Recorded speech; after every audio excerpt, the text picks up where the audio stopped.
Everybody, welcome to the second Realms of Evil Games video about the Twisted Pantheon. Now, the Twisted Pantheon was a project that I started writing on back in 2004. I got up to like 7 deities out of the 12 that I had planned before I ended up joining the military and kind of ended up dropping it.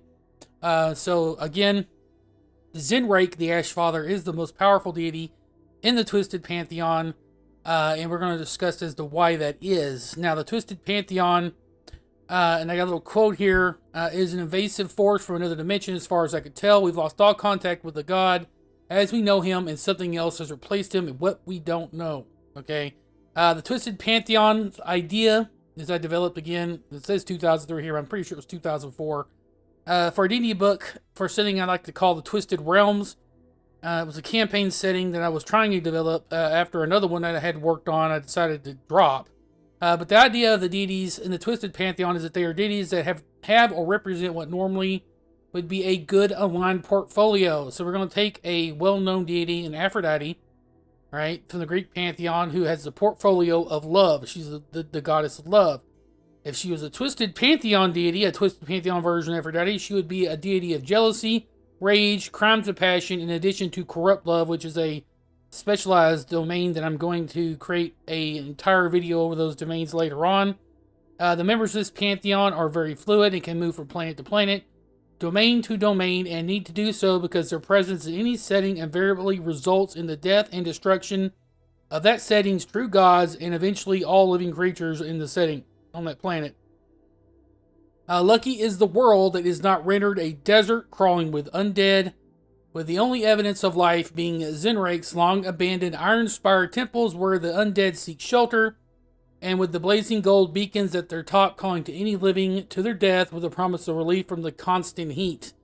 Okay, so you understand that any planet that Zinraak infests, and that's what the word I'm going to use, does not really have much of a nighttime. Okay, so it does get darker, but it never truly becomes night, because as a deity, he can pretty much make it noonday all around the whole planet if he wanted to, because again, he's a powerful, greater deity of the Twisted Pantheon. So he's actually the leader, so you can think of him as the Zeus of this particular messed up group of deities, right?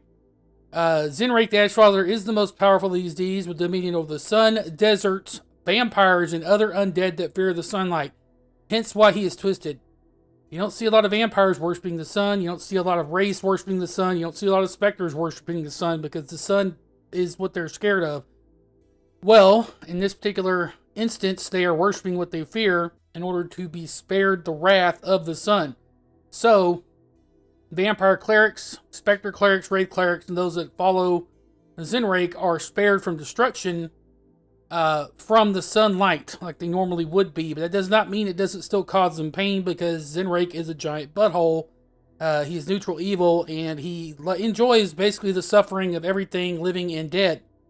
Unlike most deities with dominion over the sun, he is an oppressive and uncaring juggernaut, more interested in burning the land to dust and sand. His priests are almost all exclusively undead, predominantly vampires, wraiths, and specters, with lower clergy still clinging to life, attempting to survive until they can also gain access to undeath and what they call the comforting dark.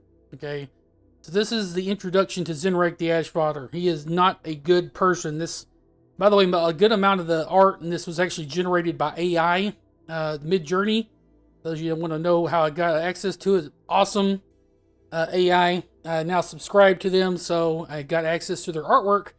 And it's great because the artwork is just like basically what I would use or commission myself to form an actual artist. And I will actually, if I ever actually get to, this monetize, will actually probably still hire actual artists to do artwork, because as good as this is, there still can be better stuff, okay? Because AI is not perfect yet. So we're going to look at the next page, which is actual stats. Okay. Again, he is a neutral evil deity of the sun and undead. His suggested domains. Now keep in mind, if you're a cleric, you'll normally pick a domain or two, and you get abilities from having those domains. Well, his domains are corrupt sun, undead, light, grave, and or death. His symbol, which is the picture there next to the thing, is a shrouded face with red eyes inside an eclipsed sun with red or yellow coronal flames, depending on the sect. His titles: he's the Ashfather, Lord Null Shadows, Grand Oppressor, Hungering Sun, Desert Maker, the Blood Sun, and the Grand Dictator. Okay, he's a greater deity of the sun, known not to only consume any world that worships him, but also prefers undead as his faithful. Once a vampire of some note, he cast a true ritual, which in my opinion is a step above epic level magic. For those of you that know anything about epic level magic from D20 3.5, and basically allowed him to consume his entire world, because he was originally just trying to consume the sun, so he didn't actually, because vampires don't like the sun, consume the sun of his world and all life, and he eventually became a deity. He must now consume other worlds or risk the true death, because remember, he is a god, but he is still a vampire. Okay, so he's the embodiment of the sun while still being a vampire at the same time, which is really messed up. Okay, history: not much is known about Zinraak to those that follow him. The god is blunt and mostly silent, simply enjoying the destruction of a planet from afar. What is known is that he was a vampire at one point that destroyed his world in order to escape the oppression of the sun and became what he hated. The irony was not lost on him, but he embraced the new form of power and used it to control other undead who he believes to be superior servants to the living. Most living follow him to gain the power of undeath or just to avoid his constant oppressive presence in the sky, burning both flesh and green away to reveal bone and rock. Okay, so he literally consumes the planet, turns it into basically a giant, like if y'all know what Dark Sun is, it's basically what he leaves every planet that he is worshipped on eventually becomes that way. It takes many hundreds of thousands of years, but that's eventually what happens. Zinraak has several avatars he's used in the past, which you guys can see over here. Some of which are welcomed by his clergy and others that are feared. The Silent One and the Comforting Dark, which are the ones on the right side, are used in a celebratory fashion, as celebratory as something like Zinraak can be.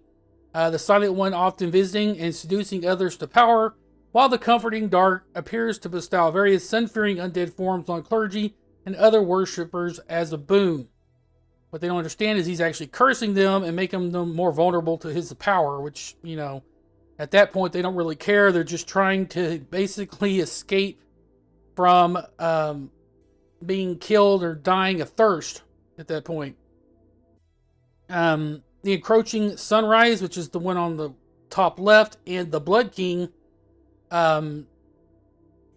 is a fair. Well, the Encroaching Sun was a fear war juggernaut that animates for one of Zinraak's iron temples, and is considered a natural disaster as a giant iron undead destroys lots of civilizations while consuming the flesh and blood of the living. The Blood King, which I kind of forgot to put on here, but I kind of ran out of space. The Blood King is there to punish the clergy.